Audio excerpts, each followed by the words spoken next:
homes that couldn't necessarily afford and maintain. So that was subprime.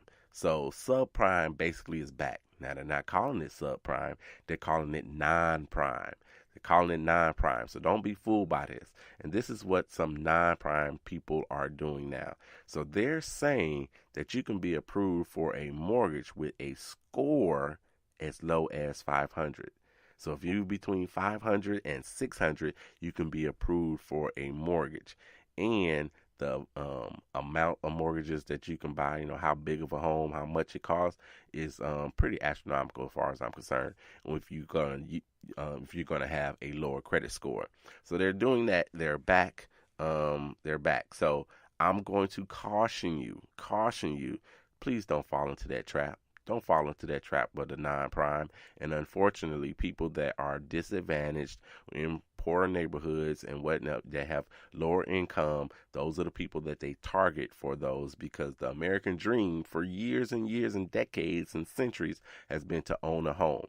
But if you're not in the right boat to go ahead and get that home now, then I suggest that you continue to listen to the 800 Credit Score Man show. You contact me, 800 at creditscoreman.com, and let me help you qualify for a regular mortgage. All right, a regular mortgage. Don't go out there if you got a 550. I know you want a home bad. You want to be in there before Memorial Day, which is not going to happen. You want to be in there before Labor Day so you can have the big cookout on your new deck and all of that stuff.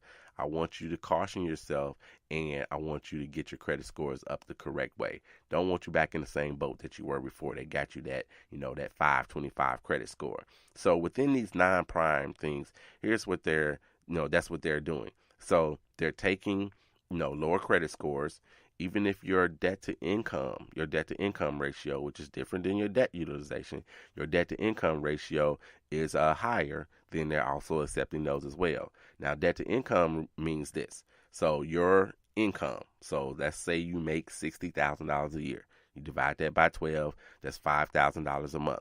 That is, like I mentioned before, that is your gross. Then they take all the things off that are on your credit report to find out what your debt, they take those amounts that you owe. So your student loan, you finna get a mortgage, so they're going to take the amount that's your mortgage, which will include your property taxes and your insurance. If you got a car note, you got credit cards, whatever it is, all the items are on your credit report. So they're not taking other things. They're not considering what your cell phone bill is, what your utility bills are when they're figuring out your DTI, your debt to income. So they're going to take those, and they're allowing a higher debt to income ratio. So if you make $5,000 and let's say you pay out, $3,500, which maybe that means when you make $5,000, you might bring home, let's just say you bring home $4,000, but then your bills add up to $3,500. That means you only have $500 a month left over. So that's a very, very high. That's a high DTI, debt to income ratio. So they're taking people like that. That is a recipe for disaster. If you've only got a couple of bucks left over at the end of the month, any little old thing. You seen those potholes after this winter? You seen those potholes? I mean, you bust a tire or anything of that nature, there goes your money. Then you're behind on payments, not only maybe your mortgage, but your other credit cards and other loans and things as well. That's how people get into trouble. So I want you to refrain from going after these non-prime loans as well.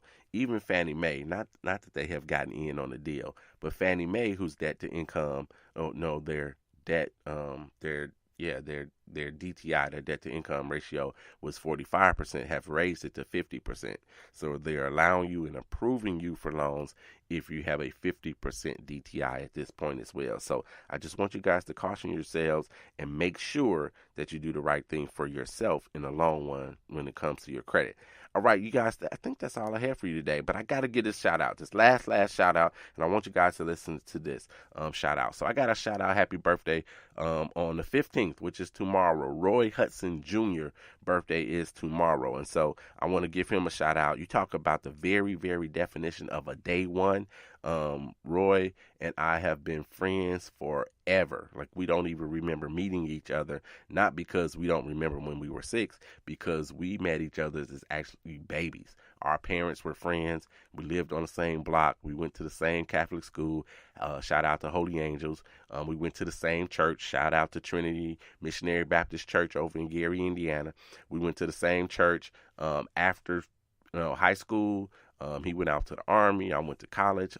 After all that stuff was done, we ended up living together in Indianapolis. If those walls could talk, we've had plenty of birthday parties since mine. Birthday's on the 12th. His birthday's on the 15th. We've had plenty of birthday parties together for sure. And, we're the godfathers to each other's children. So talk about day one. Roy Hudson Jr.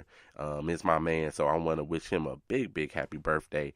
Shout out, man, and many, many more. Wish many, many more to you. You know I love you, buddy. So look, that's the show for today. Come back next week, y'all. Come back. See what we're going to talk about on the 800 Credit Score Man Show. See what I can do to help you improve your credit scores. Improving those credit scores are going to lower the interest rates that you pay, and it's going to put money in your pocket. So trust the process, you guys. You got to trust the process. It may be a long process for some. It may be a short process for others. But trust me, you want to get your credit scores up because it's going to make life a little bit easier when you have good credit, all right? So you know what I got to do before I get out of here? Kobe, Cameron, and Carter, I love you, and there's absolutely nothing you can do about it.